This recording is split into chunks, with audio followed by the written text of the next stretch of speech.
Números, capítulo 18. Deveres dos sacerdotes e levitas. O Senhor disse a Arão: Você, seus filhos e seus parentes da tribo de Levi serão responsabilizados por quaisquer ofensas relacionadas ao santuário, mas somente você e seus filhos serão responsabilizados por ofensas relacionadas ao serviço sacerdotal. Traga seus parentes da tribo de Levi, a tribo de seus antepassados, para ajudarem você e seus filhos a cumprir o serviço diante da tenda da aliança. Quando os levitas realizarem as tarefas que eles foram designadas na tenda, deverão cuidar para que não se aproximem de qualquer dos objetos sagrados, nem do altar. Se o fizerem, tanto eles como vocês morrerão. Junto com vocês, os levitas cumprirão as responsabilidades de cuidar da tenda do encontro e trabalhar nela, mas ninguém que não seja autorizado poderá se aproximar.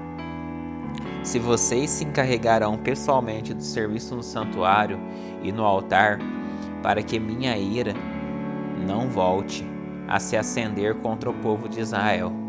Eu mesmo escolhi dentre todos os israelitas, seus parentes, os levitas, como presente para vocês, consagrados ao Senhor para o serviço na tenda do encontro. Mas vocês, seus filhos, os sacerdotes, devem encarregar pessoalmente de todo o serviço sacerdotal, relacionado ao altar e ao que está por trás da cortina interna. Eu lhes dou o serviço sacerdotal como um presente. Qualquer pessoa não autorizada que se aproximar do santuário será morta. O sustento dos sacerdotes e levitas. O Senhor disse ainda a Arão: Eu mesmo me encarreguei de todas as ofertas sagradas que os israelitas trazem a mim.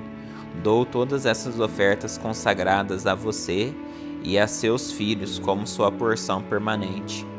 A parte das ofertas santíssimas que não é queimada no fogo é reservada para vocês. Essa porção de todas as ofertas santíssimas trazidas a mim, tanto das ofertas de cereal como das ofertas pelo pecado e das ofertas pela culpa, é santíssima e pertence a você e a seus filhos. Comam-na como oferta santíssima. Todos os sacerdotes a comerão e a considerarão santíssima.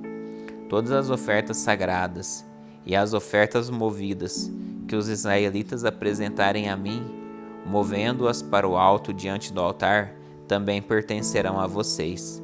Eu as dou a você e a seus filhos e filhas, como sua porção permanente.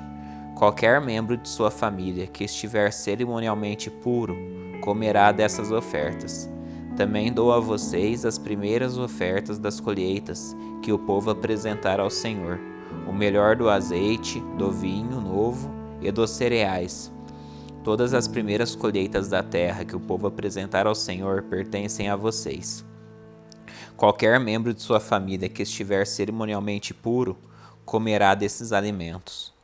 Tudo que em Israel for consagrado para o Senhor também pertence a vocês. O primeiro filho de cada família e a primeira cria de cada animal, oferecidos ao Senhor, serão seus. Mas o primeiro filho da primeira cria de animais cerimonialmente impuros serão sempre resgatados. Vocês deverão resgatá-los quando eles tiverem 1 mês de idade.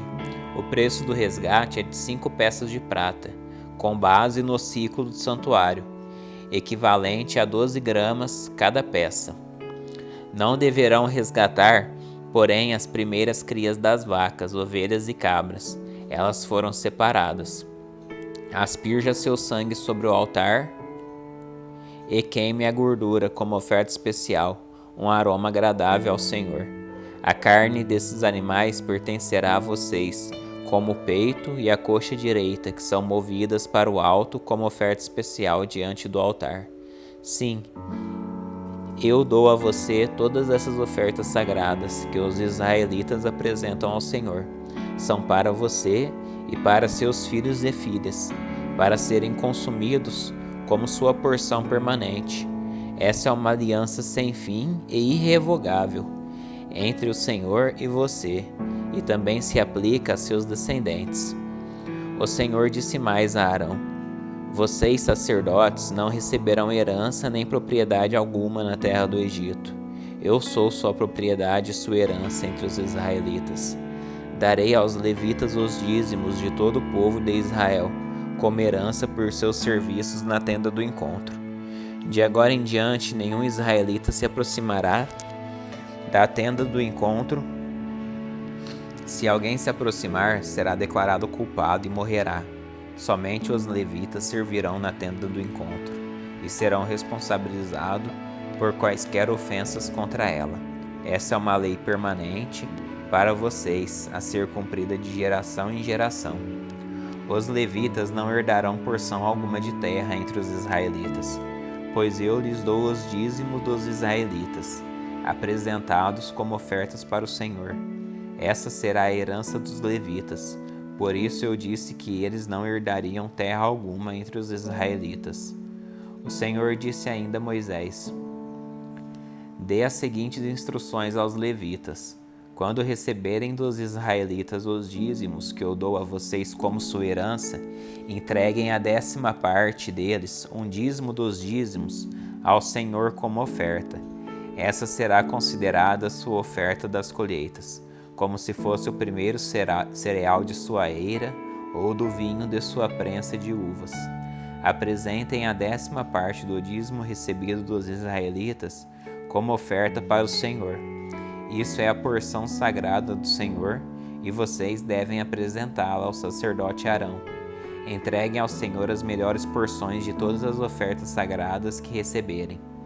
Dê também as seguintes instruções aos levitas: quando apresentarem a melhor parte como sua oferta, ela será considerada como se tivesse vindo de sua própria eira ou de sua prensa de uvas. Vocês e suas famílias comerão desse alimento, onde quiserem, pois é a recompensa por seu serviço na tenda do encontro. Não serão considerados culpados por aceitarem os dízimos, desde que entreguem a melhor porção aos sacerdotes, mas tomem cuidado para não tratar as ofertas sagradas dos israelitas como se fosse algo qualquer. Se os fizerem, morrerão. Números capítulo 19. A água da purificação. O Senhor disse a Moisés e a Arão: Esta é a prescrição da lei que o Senhor ordenou. Diga aos israelitas que tragam até vocês uma novilha vermelha, um animal perfeito sem defeito, sobre o qual nunca tenha sido colocado a canga de um arado. Entreguem a novilha ao sacerdote Eleazar. Ele a levará para fora do acampamento, e na presença dele a novilha será morta. Eleazar pegará com o dedo um pouco do sangue, e dele aspergerá 7 vezes na direção da entrada da tenda do encontro.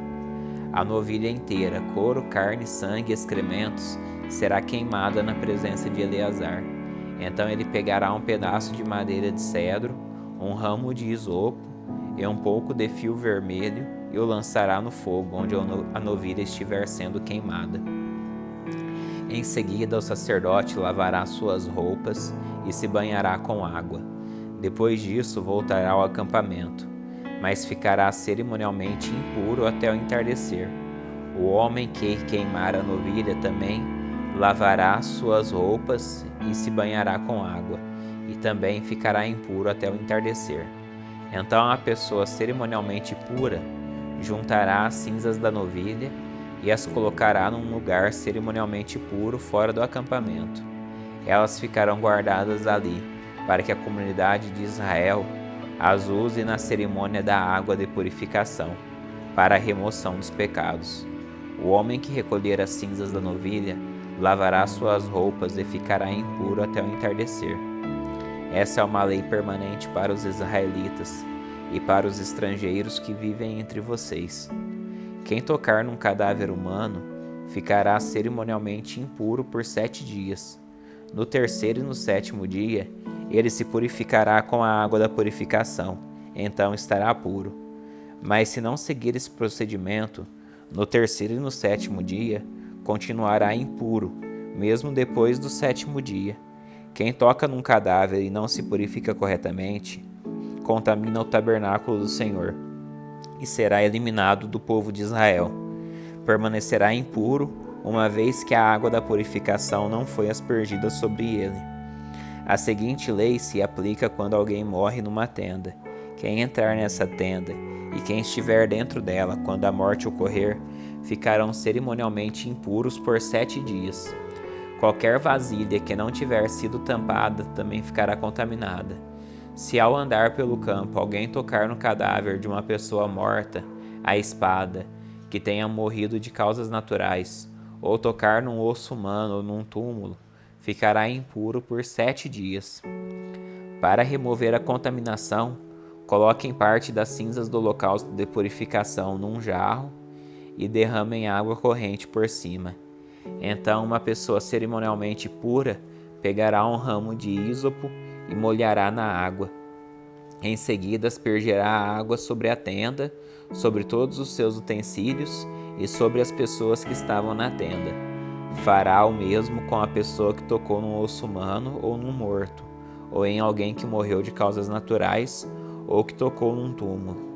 No terceiro e no 7º dia, a pessoa cerimonialmente pura aspergerá a água sobre quem estiver contaminado.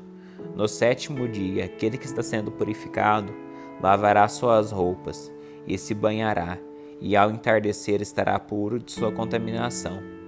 Contudo, aquele que se contaminar e não se purificar será eliminado da comunidade, pois contaminou o santuário do Senhor. Permanecerá impuro uma vez que a água da purificação não foi aspergida sobre ele. Essa é uma lei permanente para o povo. Quem aspergir a água da purificação lavará depois suas roupas, e quem tocar na água usada para a purificação ficará impuro até o entardecer. Qualquer coisa ou pessoa em que o indivíduo contaminado tocar ficará impuro até o entardecer. Números capítulo 20. A desobediência de Moisés. No 1º mês do ano, toda a comunidade chegou ao deserto de Zim e acampou em Cádiz. Enquanto estavam lá, Miriam morreu e foi sepultada. Como não havia água naquele lugar, o povo se rebelou contra Moisés e Arão. Discutiram com Moisés e disseram: se ao menos tivéssemos morrido com nossos irmãos diante do Senhor, por que vocês trouxeram a comunidade do Senhor até este deserto? Foi para morrermos junto com todos os nossos animais? Por que nos obrigaram a sair do Egito e nos trouxeram para este lugar terrível? Esta terra não tem cereais, nem figos, nem uvas, nem romãs, nem água para beber. Moisés e Arão se afastaram do povo e foram até a frente da tenda do encontro, onde se prostraram com o rosto em terra. Então a presença gloriosa do Senhor lhes apareceu, e o Senhor disse a Moisés: você e Arão, peguem a vara e reúnam todo o povo. Enquanto eles observam, falem àquela rocha ali, e dela jorrará água. Vocês tirarão água suficiente da rocha para matar a sede de toda a comunidade e de seus animais. Moisés fez como o Senhor havia ordenado. Pegou a vara que ficava guardada diante do Senhor, e em seguida ele e Arão mandaram chamar o povo para se reunir em frente da rocha. Ouçam, seus rebeldes, gritou Moisés. Será que é desta rocha que teremos que tirar água para vocês? Então Moisés levantou a mão e bateu na rocha 2 vezes com a vara, e jorrou muita água. Assim toda a comunidade e todos seus animais beberam até matar a sede. O Senhor, porém, disse a Moisés e a Arão: uma vez que vocês não confiaram em mim para mostrar a minha santidade aos israelitas, não os conduzirão à terra que eu lhes dou. Por isso aquele lugar ficou conhecido como Meribá, pois ali os israelitas discutiram com o Senhor, e ali ele mostrou sua santidade entre eles. Edom não deixa Israel passar. Enquanto estava em Cádiz, Moisés enviou representantes ao rei de Edom, com a seguinte mensagem: é isto que dizem seus parentes, o povo de Israel. É de seu conhecimento todas as dificuldades que tivemos. Nossos antepassados desceram ao Egito, onde vivemos por muito tempo. Ali nós e nossos antepassados fomos maltratados pelos egípcios. Mas quando clamamos ao Senhor, Ele nos ouviu e enviou um anjo que nos tirou do Egito.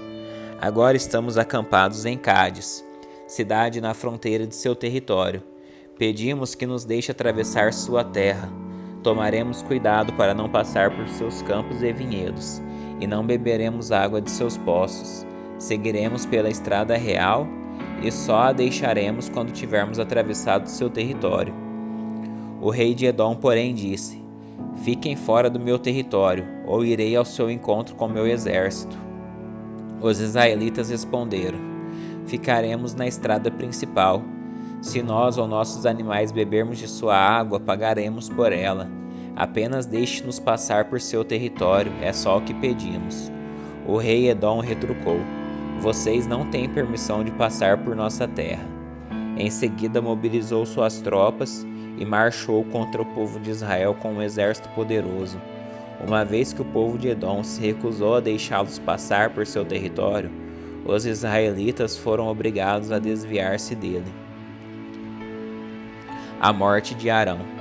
Então toda a comunidade de Israel partiu de Cádiz e chegou ao Monte Or. Ali na fronteira com a terra de Edom, o Senhor disse a Moisés e a Arão: É chegado o momento de Arão reunir-se a seus antepassados. Não entrará na terra que dou aos israelitas, pois vocês se rebelaram contra as minhas instruções a respeito da água em Meribá. Agora leve Arão e seu filho Eleazar ao Monte Or. Em seguida tire as roupas sacerdotais de Arão e coloque-as em Eleazar, seu filho. Arão morrerá ali e se reunirá a seus antepassados. Moisés fez conforme o Senhor lhe ordenou. Os três subiram juntos ao Monte Or, enquanto toda a comunidade observava. No topo, Moisés tirou as roupas sacerdotais de Arão e as colocou em Eleazar, filho de Arão. Então Arão morreu no alto do monte, e Moisés e Eleazar desceram. Enquanto a comunidade percebeu que Arão havia morrido, todo o povo de Israel lamentou sua morte por 30 dias. Números capítulo 21. Vitória sobre os cananeus. Quando o rei cananeu de Arade, que vivia no Neguebe, soube que o povo de Israel se aproximava pelo caminho que atravessava Atarim, ele os atacou e capturou algum deles. Então o povo de Israel fez o seguinte voto ao Senhor: Se entregares este povo em nossas mãos, destruiremos completamente todas as suas cidades. O Senhor ouviu o pedido do povo de Israel e lhes deu vitória sobre os cananeus. Os israelitas os destruíram completamente, e também as suas cidades. Desde então, aquele lugar passou a ser chamado de Ormá. Ormá significa destruição. A serpente de bronze. Em seguida, partiram do Monte Or e tomaram um caminho para o Mar Vermelho, a fim de contornar a terra de Edom. Mas o povo ficou impaciente e começou a se queixar contra Deus e contra Moisés. Por que você nos tirou do Egito, para morrermos aqui no deserto? Aqui não há o que comer nem o que beber, e detestamos este maná horrível. Então o Senhor enviou serpentes venenosas que morderam o povo, e muitos morreram. O povo clamou a Moisés: Pecamos ao falar contra o Senhor e contra você. Ore para que o Senhor tire as serpentes de nosso caminho. E Moisés orou pelo povo. O Senhor lhe disse: Faça a réplica de uma serpente venenosa e coloque-a no alto de um poste. Todos que forem mordidos viverão se olharem para ela. Moisés fez uma serpente de bronze e colocou no alto de um poste. Quem era mordido por uma serpente e olhava para a réplica de bronze era curado. A viagem de Israel para Moabe. Os israelitas viajaram para Obote e acamparam ali. Depois seguiram para Ije-Abarim, no deserto na fronteira leste de Moabe.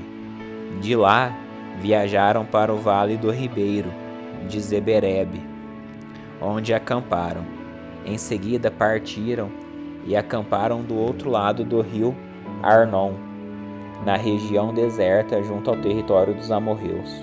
O rio Arnon é a fronteira que separa os moabitas dos amorreus. Por isso o livro das guerras do Senhor fala sobre Vaeb, na região de Sufá, e os riachos do rio Armon, e os riachos que se estendem até o povoado de Ar, na fronteira de Moabe. De lá os israelitas viajaram até Ber, o poço onde o Senhor disse a Moisés: reúna o povo e eu lhe darei água. Ali os israelitas entoaram esta canção: jorre, ó poço. Sim, cantem seus louvores. Cantem a respeito deste poço, que príncipes cavaram, que líderes abriram com seus cetros e cajados. Então saíram do deserto e passaram por Mataná, Naaliel, Baamote, depois seguiram para o vale de Moabe, onde fica o monte Pisga. Do pico desse monte se vê o deserto. Vitória sobre Seom e Og. O povo de Israel enviou representantes a Seom, rei dos amorreus, com a seguinte mensagem: permita-nos atravessar sua terra. Teremos cuidado de não passar por seus campos e vinhedos, e não beberemos água de seus poços. Seguiremos pela estrada real e só deixaremos quando tivermos atravessado seu território. O rei Seom, porém, não os deixou atravessar seu território. Em vez disso, mobilizou todo o seu exército e atacou o povo de Israel no deserto. A guerra ocorreu em Jaza, e o povo de Israel massacrou pela espada os amorreus e ocupou seu território desde o rio Arnon até o rio Jaboque. Avançaram apenas até a fronteira com os amonitas, pois a divisa era fortificada. O povo de Israel capturou todas as cidades dos amorreus e se estabeleceu nelas, incluindo Esbom e os vilarejos ao redor. Esbom era a capital de Seom, rei dos amorreus. Ele havia derrotado o rei moabita anterior e tomado todas as suas terras até o rio Arnon. Por isso os poetas dizem a seu respeito: venham a Esbom, que ela seja reconstruída, que seja restaurada a cidade de Seom. Fogo saiu de Esbom, uma chama da cidade de Seom. Consumiu a cidade de Ar em Moabe, destruiu os governantes dos altos do Arnon. Que aflição os espera, povo de Moabe! Estão arruinados adoradores de Camos. Camos entregou seus filhos como refugiados, suas filhas como prisioneiras a Seom. O rei amorreu. Nós os aniquilamos, desde Esbom até Dibom. Nós os exterminamos, até lugares distantes como Nofá e Medaba. Assim o povo de Israel ocupou o território dos amorreus. Depois que Moisés enviou homens para fazer o reconhecimento de Jazar, os israelitas tomaram todas as cidades da região e expulsaram os amorreus que viviam ali. Em seguida voltaram e marcharam pelo caminho até Bazã. Mas o rei Og de Bazã e todo o seu povo os atacaram em Edrei. O Senhor disse a Moisés: não tenham medo dele, pois eu o entregarei a você, junto com todo o seu povo e sua terra. Faça com ele o mesmo que fez com Seom, rei dos amorreus, que vivia em Esbom. Desse modo mataram o rei Og, seus filhos e todo o seu povo. Não restou sobrevivente algum. Então ocuparam o seu território.